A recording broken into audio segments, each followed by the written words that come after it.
இன்ஸ்டாகிராம்ல உலகத்தையே சுத்திட்டு வந்தவங்களுக்கு தமிழ்நாட்டின் ஆட்சி அரியணை கொடுத்திருக்கிறாங்க. இப்ப நமக்கு என்ன பிரச்சனைனா, இங்க உள்ள பாதி பேர் நியூஸ் பார்த்தே பல மாசம் ஆகுது. இப்படியே பார்த்துட்டு இருக்கிறாருப்பா ஒருத்தர். அந்த அமைச்சர் சொல்றாங்க பேக் பெஞ்சஸ் அப்படின்னு. இப்ப ஸ்கூல்ல எல்லாம் பேக் பெஞ்சஸ் உட்கார்ந்து இருப்பாங்க. மாப்பிள்ளை பெஞ்ச்ல இருக்கிறவங்களுக்கு ரொம்ப சேட்டை வரும், சேட்டை பண்ணிட்டே இருப்பாங்க. ஒரு டீச்சர் வரும், நீ வா வந்து முன்னாடி உட்காருன்றுவாங்க. வந்த உடனே அந்த பையனுக்கு நடக்கிறது பாட்னி கிளாஸா, சுவாலஜி கிளாஸா, சயின்ஸா, மேக்ஸா, தமிழா, இங்கிலீஷா கூட தெரியாது. அப்படியே உட்கார்ந்து இருப்பான். அந்த மாதிரி ஒருத்தர் உட்கார்ந்து இருக்காரு தமிழ்நாட்டு சட்டமன்றத்துல. இப்படியே பார்த்து உட்கார்ந்துட்டு இருக்காரு. இப்படியே பார்த்துட்டு உட்கார்ந்து எதுவும் பேச மாட்டேங்கிறாரு.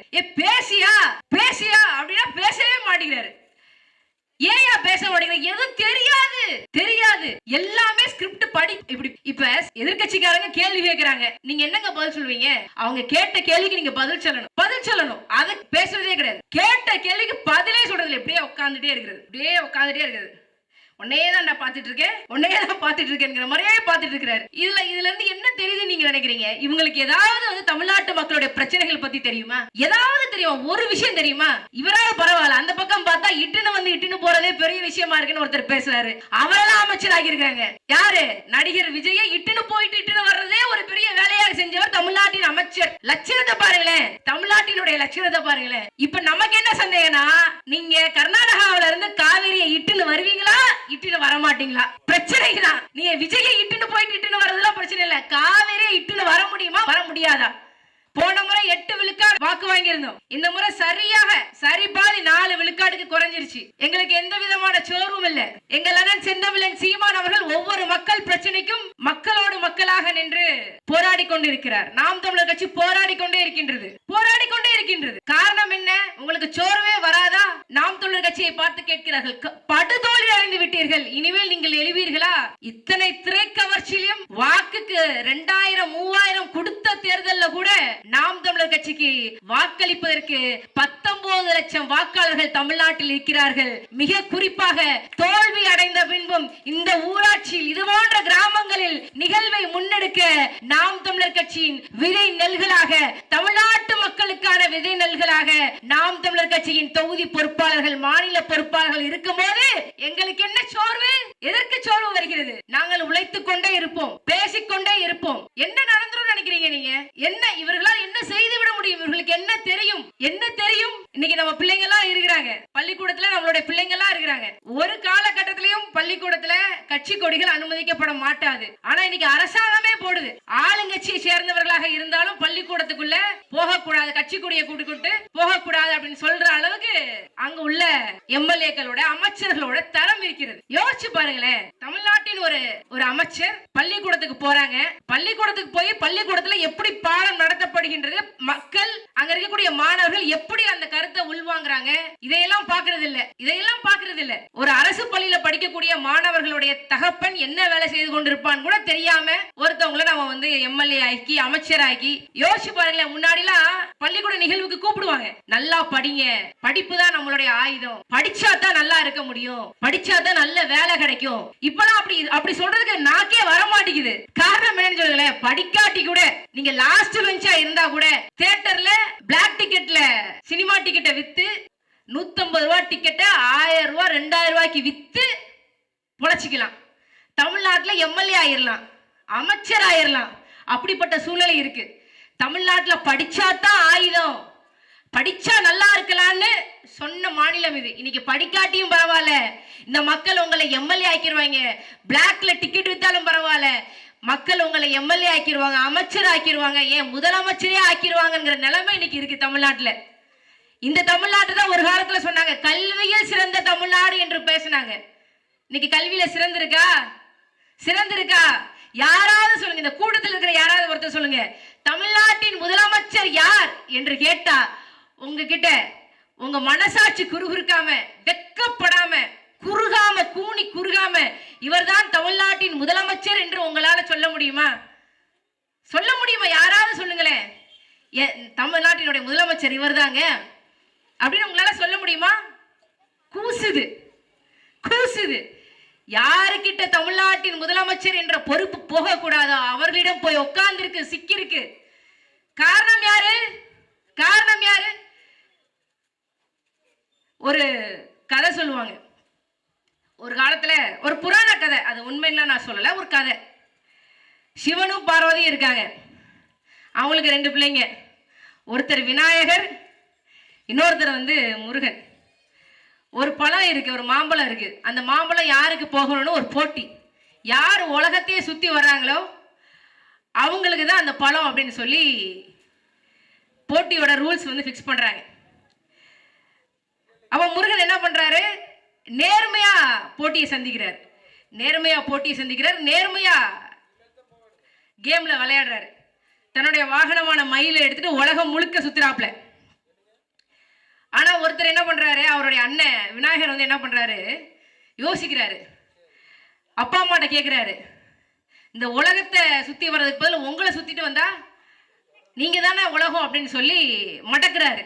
அவர் என்ன பண்றாரு, அவங்க அப்பா அம்மாவை மட்டும் சுத்திட்டு நான் உலகத்தையே சுத்திட்டேன் அப்படின்னு சொல்லி பழத்தை வாங்கிட்டு சாப்பிட போயிட்டார். நாம் தமிழர் கட்சி 15 ஆண்டுகளாக இந்த மக்களுக்காக களத்துல நின்று நீதிமன்றங்களை சமர் செய்து போராடி இன்னைக்கு பல்வேறு இடங்கள்ல சிப்காட் வரல, விவசாய நிலங்களை பால்படுத்துவதற்கான திட்டங்கள் வரலை என்றால் அதற்கு மிக முக்கிய காரணம் நாம் தமிழர் கட்சியும் அண்ணன் செந்தமிழன் சீமான் அவர்கள் போராடிய போராட்டங்களும் தான் காரணம். சென்ற வாரம் கூட அண்ணன் சொல்றாங்க, பரந்தூர்ல சிப்காட் அமைக்க போறாங்களாமே, நாம இருக்கிற வரைக்கும் வராதுரா விவசாய நிலங்கள் விவசாயிகளுக்கு என்று முழங்கி விட்டு சென்றிருக்கிறார் திருப்பூரிலே. 15 ஆண்டுகளாக போராடினோம், உண்மையும் நேர்மையுமாக போராடினோம், களத்துல நின்னோம். எல்லாரும் சொல்றாங்க, தமிழினத்திற்கு கிடைத்த மாபெரும் மன்னன் பேரரசன் ராஜராஜன், அவன் கட்டிய கோயில் தஞ்சை பெருவுடையார் கோயில். அந்த தஞ்சை பெருவுடையார் கோயில் 800 ஆண்டுகளாக தமிழ்ல குடமுழுக்கு கிடையாது. 800 ஆண்டுகள் கழித்து தமிழ் மன்னன் மாமன்னன் பேரரசன் ராஜராஜன் கட்டிய தஞ்சை பெருவுடையார் கோயில்ல தமிழ்ல குடமுழுக்கு நடத்தியது நாம் தமிழர் கட்சி போட்ட வழக்கு. அந்த போட்ட வழக்குல தமிழ்ல குடமுழுக்கு செய்யணும் என்று வந்த தீர்ப்பு ரத்தமும் சதையுமாக இருந்தோம். ஆனாலும் மக்கள் எங்களை நிராகரித்து விட்டார்கள். வேலை செய்தோம், இதுக்கு மேல என்ன வேலை செய்யறதுன்னே தெரியாத அளவுக்கு நாம் தமிழர் கட்சி 234 சட்டமன்ற தொகுதிகளையும் போட்டிட்டோம். சும்மா போட்டிடல, மக்கள் தொகையில் சரிபாதியாக இருக்கக்கூடிய பெண்களுக்கு அரசியலிலும் சமபங்கு வழங்க வேண்டும் என்ற உயர்ந்த நோக்கில மக்கள் விழுக்காடுல மக்கள் தொகையில் 50 விழுக்காடு இருக்கக்கூடிய பெண்களுக்கு அரசியலிலும் சமபங்கு வழங்கிய ஒரே கட்சி நாம் தமிழர் கட்சி மட்டும்தான்.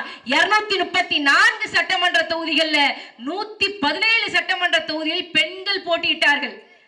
புரட்சிகரமான சிந்தனை, புரட்சிகரமான செயல்.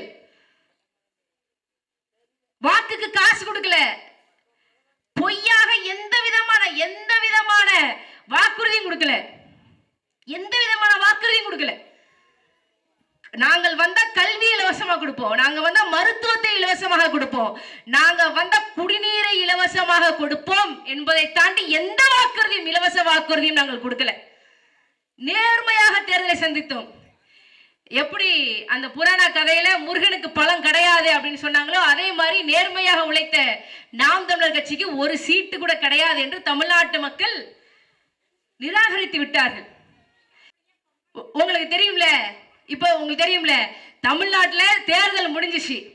தேர்தல் முடிஞ்சது கர்நாடகாவினுடைய துணை முதலமைச்சர் DK சிவகுமார் ஒன்னு சொல்றாரு, நாங்க மேகத்தட்டு கட்டியே தீருவோங்க, காவிரியில கர்நாடகா மேகத்தட்டு அணையை கட்டியே தீருவோம். அவங்களுக்கு எங்க இருந்து அந்த தைரியம் வருது? இந்த மக்களுடைய வாக்களிப்பு முறையை பாக்குறாங்க, இவங்க திருந்தவே இல்லப்பா, இன்னும் நடிகர் பின்னாடி தான் ஓடிட்டு இருக்காங்க, இவங்களுக்கு தண்ணி தேவையில்லை, திரைப்படம் இருந்தா போதும், தண்ணிலாம் தேவையில்லை அப்படின்னு சொல்லி அவன் தைரியமா இருக்கான். இப்ப மேகதட்டு பத்தி ஏதாவது இப்ப ஆளக்கூடிய ஆளுங்கட்சிக்கு ஏதாவது தெரியுமா தெரியாதா? காவேரியை இட்டு வர முடியுமா முடியாதா? முடியல. இவர்களுக்கு தெரியாது. இப்படிப்பட்ட ஒரு சூழ்நிலை தான் தமிழ்நாடு சிக்கிருக்கு.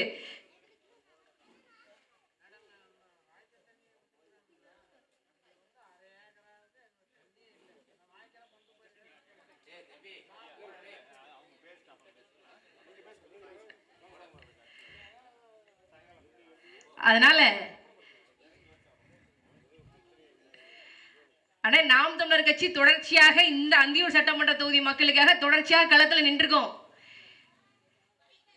தொடர்ச்சியா நின்றுக்கோம். இங்கனக்குள்ள இருக்கக்கூடிய எல்லா மரங்களையும் வெட்டி போட்டாங்க. அத்தானி சாலையில 5000 பனை விதைகளை நட்டு 1.5 வருஷத்துல அந்த பனை விதை குறுத்து விட்டுருக்கு, முளைச்சிருக்கு. இது எந்த கட்சியும் செய்யல. இதை நாம் தமிழர் கட்சிக்காரங்க நாங்க தான் செய்யறோம். எவ்வளவு ஈரோடுல இருந்து சத்தி வரைக்கும் 30 கிலோமீட்டர் அவ்வளவு பசுமை நிறைந்த சாலையாக இருந்தது. எல்லாத்தையும் வெட்டிட்டாங்க. சாலை விரிவாக்கம் பண்றேன்னு அதுல பனை விதைகள் நட்டு வச்சிருக்கிறோம். வரும், உங்க பிள்ளைகளுக்கும் பயனளிக்கும், எங்க வீட்டு பிள்ளைகளுக்கும் பயனளிக்கும், எல்லாத்துக்கும் பயனளிக்கும். இங்க நடு ஊர்ல மின்மயானம் அமைக்கிற நாங்க. அப்ப எந்த கட்சிக்காரங்க வந்தாங்க? உங்களுக்கு யாரு வந்தாங்க? ஒருத்தர் வரல. மின்மயானத்தை நடு ஊர்ல தான் அமைப்பேன் அப்படின்னு சொன்னாங்க. சாதாரண ஒரு கோழியை வதக்கினாலே, ஒரு மட்டனை வதக்கினாலே அதுல இருந்து என்ன வரும்? நீங்க பிணத்தை நடு ஊர்ல போட்டு எரிப்பேன் அப்படின்னு சொல்றீங்க, மின்மயானத்துல போட்டு எரிப்பேன்னு சொல்றீங்க. சாம்பல் எல்லா பக்கம் படருமா படராதா? அரசு அதிகாரிகள் கிட்ட போய் கடைசி வரைக்கும் நின்று போராடி மின்மயானத்தை ஊரை விட்டு ஒதுக்குப்புறத்துல கொண்டு போன கட்சி நாம் தமிழர் கட்சி. மறந்து விடக்கூடாது. எங்கெல்லாம்